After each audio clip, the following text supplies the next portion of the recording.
And here, of course, we have Rolex. Now, we're only a moment away from Geneva's lake, and we are on Rue de Fontaine. Let me zoom in, and there we go. So Rolex is just here, and I must admit the colouring here is lovely.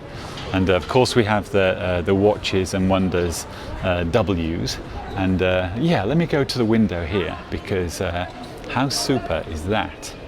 Now Rolex have just released some new watches, some models that they currently make, but in different colorways, and all I've heard so far is that people like them.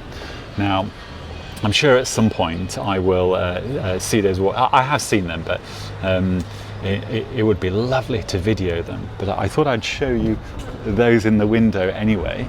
And if I come down here, let's take a look at this window. Oh gosh! Now here we have the hot favourites. We have the fan pleasers, two Submariners. Actually, Rolexes always look better in the flesh.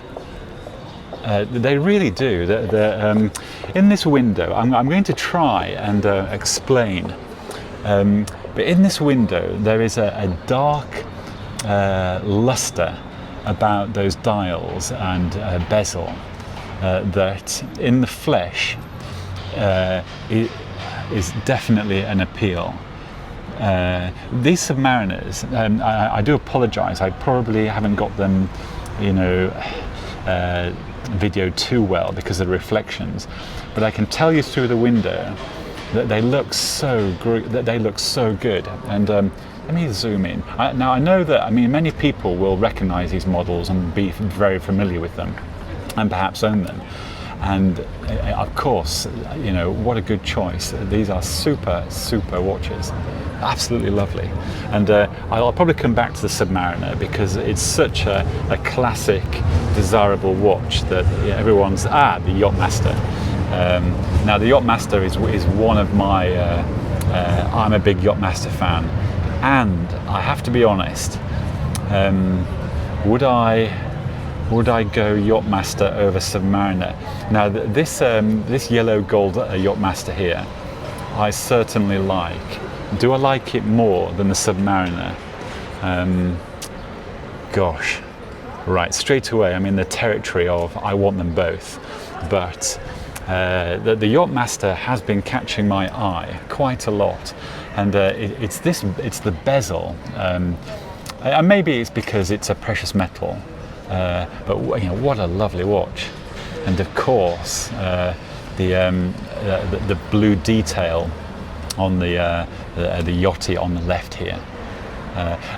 These days the colours that you prefer you can normally find in wristwatches. It's not easy designing wristwatches, and an awful lot of thought and design goes into things like colorways and variations, especially for Rolex. Anyway, that's my opinion, but I'll come back to these Submariners. How cool are those? Now, yeah, I was going to say just for a moment, which is your favorite? Mine is definitely the date. For some reason, I like a date on the dial. Some people are going to really prefer the no date, so the straightforward Submariner. But I'm definitely Submariner date. That's a very nice watch. You can see why people like these. They are super. Anyway, this is Rolex in Geneva, and how super is that? I'll zoom out. The colouring, that's okay. The colouring of Rolex on the entranceway is great. Anyway, this is Rolex Geneva.